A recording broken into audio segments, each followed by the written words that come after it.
Well, this is where we start. The ongoing climate crisis and the changing weather patterns across the continent require investment in constructive storytelling. That's the view of some African journalists as they try to bridge the gap between journalism and science.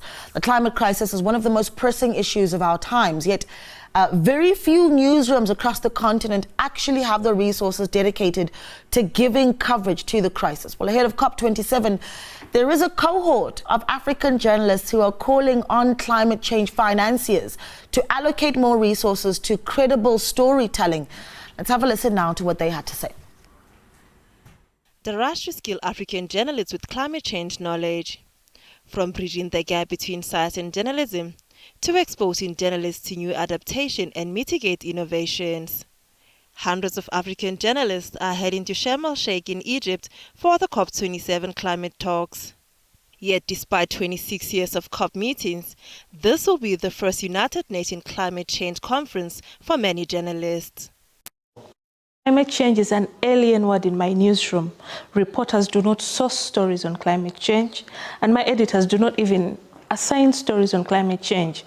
Why? Because there is no one to fund such stories, and the interest for such stories is not there. So the only time you get to know about climate change is when a guest writer writes in about gender and climate change, how climate change is affecting the environment. But if a natural disaster hasn't happened, no floods, no drought, you would never hear anything about climate change. COP27 is the first COP that I'm covering as a journalist, and the importance of the African COP cannot be understated, considering the fact that this continent is suffering the effects of climate change despite being the lowest emitters of gas into the atmosphere. And the calls for more funding for loss and damage are justified because of these effects, and the role of the media in reporting on the loss and damage and the adaptation and mitigation cannot be understated, and the support for the media in this role needs to be given prominence. Many African newsrooms simply do not have the resources to send journalists to cover these events. Now African journalists want this practice to change. This is my first time to attend a COP, and fortunately it will be on the African continent in Egypt, Sharm Sheikh. But it's rather unfortunate that media houses in Africa cannot afford to send a huge team to cover issues of climate change, despite the fact that the continent is actually experiencing a lot of impact on our populations, on our countries.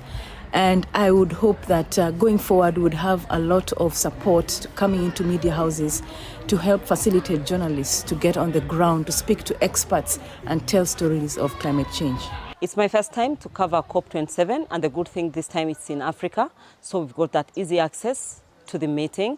As an African continent, it has been going through quite a lot, floods, droughts and everything.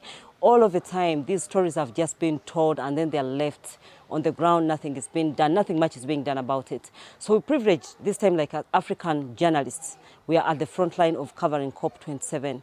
We believe that we've got some scaling before entering to the COP, but we still need more scaling to cover these stories, because it really requires, we found out that it requires a skilled journalist to cover climate issues so that these messages can be broken down to the understanding of a local person, and then that's the way to go. Because once the local people don't understand these messages, the languages of the science, journalism and everything, it will be hard for them to implement and then see how we can really curb the issues of climate change in Africa.